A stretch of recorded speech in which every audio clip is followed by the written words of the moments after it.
L'heure est au bilan pour les participants à la 20e Assemblée générale de la PITA, un rendez-vous des professionnels des télécoms organisé cette semaine au Fénois.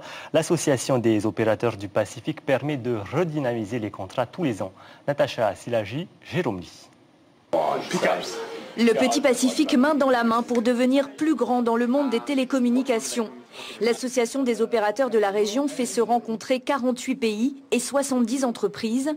Ils négocient chaque année pour faire baisser les coûts malgré la petitesse des marchés. Les fournisseurs commencent à comprendre que, voilà, même si on n'est pas un gros pays comme les États-Unis, on n'est pas un gros regroupement de pays comme en Europe, il n'en demeure pas moins qu'ils doivent voir leur prix aussi à la baisse, même pour les petites îles. Le président Edouard Fritsch l'a annoncé, un deuxième câble sous-marin va relier les Tuamotu et les Marquises à Tahiti en 2018.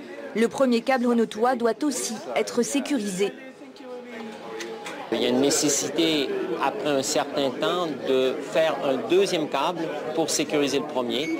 Et tout ça, ça a des problématiques qui sont différentes du premier, en fait, du point de vue du financement. Et ça, c'est un des défis pour les îles du Pacifique en ce moment. Parmi les autres promesses du gouvernement, le développement du haut débit fixe et mobile avec l'arrivée de la 4G avant 2018 à Tahiti.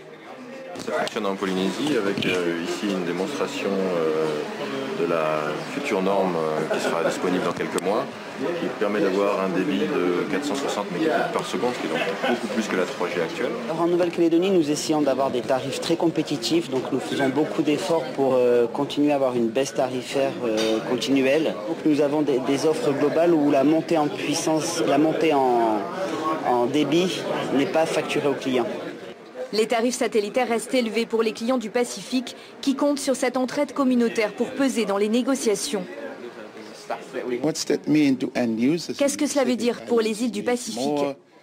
Cela veut dire que cela doit être moins cher, plus fiable, avec plus de qualité. Tout cela pour encourager le tourisme et développer l'économie des îles du Pacifique. Le Pacifique pris en otage entre les prix de ses fournisseurs et ses trop petits marchés. Un combat que les opérateurs des îles préfèrent mener ensemble.